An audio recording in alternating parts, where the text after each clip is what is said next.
Where has the year gone? It has flown past super quick.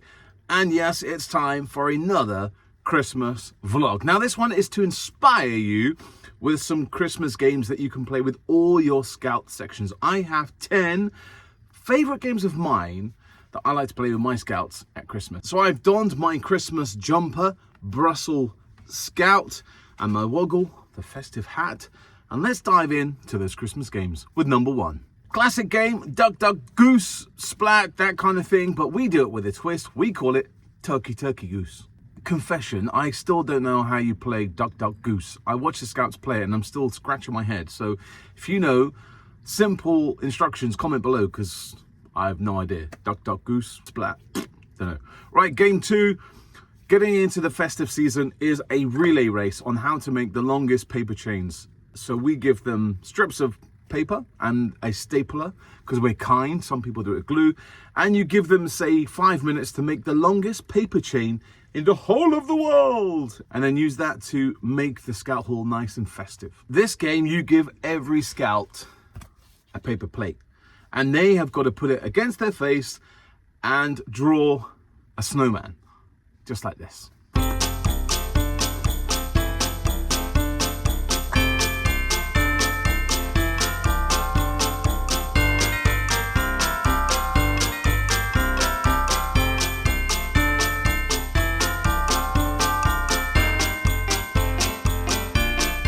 Let's see what this looks like.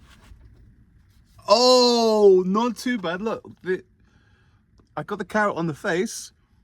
That's one good thing. These are meant to, maybe not, but not too bad. 1, 2, 3, kind of a hat. I would give myself 4 points. 1 point, 2 points, 3 points, and a carrot on the face. Yeah, quite fun, that one.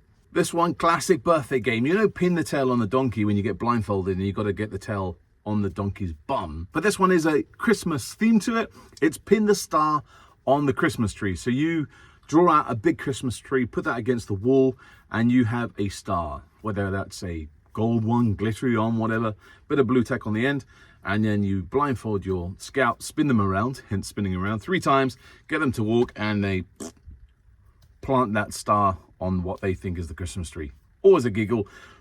Love it. Very traditional for birthdays.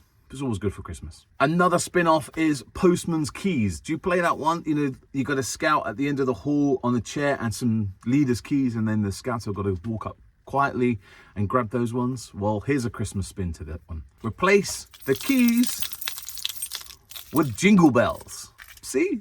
Sometimes the most simplest things are the most effective. And you can still call it Postman's Keys because postmans deliver Christmas cards. This one I love.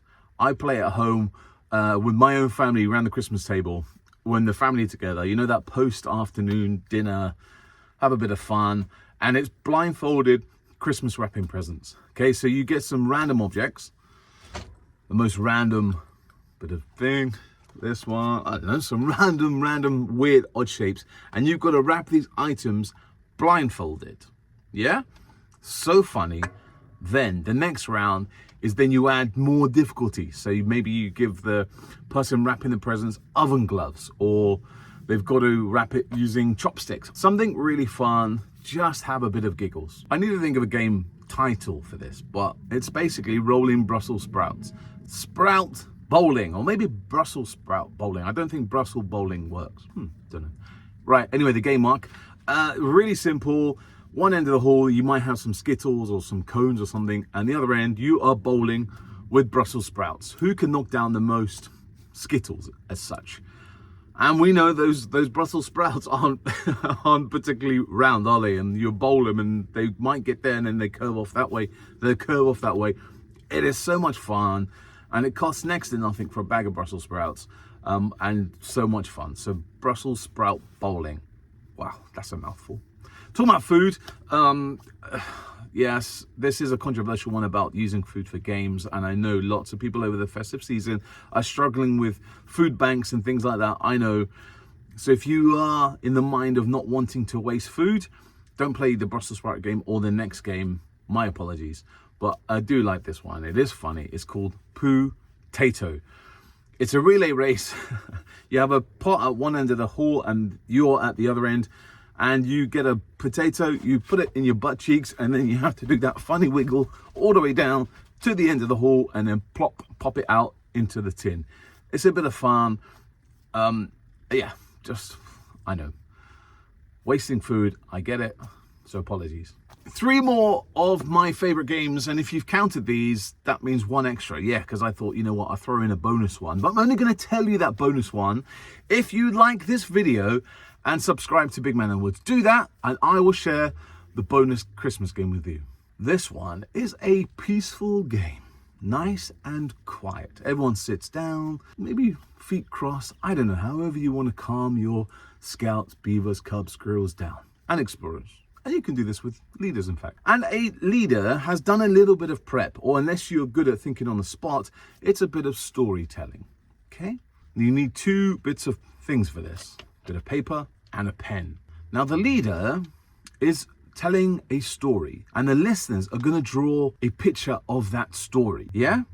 Let me explain. So, for example, the leader might be telling the story about birds in the Christmas tree. Trees growing branches, mushrooms under the trees, snow on the ground, and the little cottage in the background with a fire in the window. So the scouts who are listening would draw a picture of that scene, and you compare what you have drawn. It is fun, believe me. And if you play it after hours with leaders, it can be very fun. Now, another game that I've adapted, I haven't done this one for a while with my scout, but it's laser training. So some people call it laser training, we've got ninja training or whatever. And basically, I have seen this amazing, where lots of leaders put in a lot of effort, or if you're like me and you've got beavers before and you haven't got that much time set up, you just quickly make a little map. And that is, you put some strings from the ceiling all the way down here, from up here, down here, if you can't get it on the ceiling like me, you might put a row of chairs, whatever. And if we're playing it normally, we would not be able to touch those strings because that's laser. Yeah, we're trying to learn how to be a laser ninja, not touch those ones. With the Christmas spin, you add on some jingle bells. And we're not ninjas, we are elves, trying to sneak into the house without being caught by the young people. Hence, we have to duck, dive, whatever. And maybe you can have lasers. Yeah, why not? But it's elf training. So get those string random. Doesn't have to be anywhere, but the young people and adults have to get through those little tiny spaces without touching the string and setting off the bells. Elf laser training. Love that one. So before we end this one, I want to give you my bonus Christmas game. This is my favorite one. Now, if you've watched some vlogs of me, you know I love music. I was used to work in radio and stuff, so I've always got to get a bit of music into some game. And this is Guess the Lyric. Yeah, we've all played it. Played 10 seconds of a song, you got to continue it. But on this one, it's Christmas songs. Now, this is very controversial because lyrics are all different. We've sing different things differently. You know, we assume the next lyric. What? That's not it. So play some really fun Christmas songs. We all know those classics by Slade and Wizard, the Pogues, We're Walking in the Air, that kind of thing. Pause it, play 10 seconds of it, pause it. And if the scout thinks they know the answer, they've got to run up to you, maybe touch you on your shoulder or ring a bell, maybe ring some jingle bells, get their attention, then they sing the next lyric. If they get it right, you get a point. There we go, scout leaders. My ideas for Christmas games. If you're struggling to ramp it up, if you've been playing the same games year in, year out, here are some Christmas games that you can play. But this isn't the end of the year. We've got more vlogs coming. We've got another 3 or 4 before the end of the year. So I'm not going to wish you Merry Christmas because it's not Christmas. As I do this, it's still November. So I'm going to don this. I'm not bar humbug, but it's not Christmas yet. But I thought I would do this Christmas game for you so you can prep it. If you want some more game ideas, watch this vlog. Ta-da. Bye, Scout Leaders.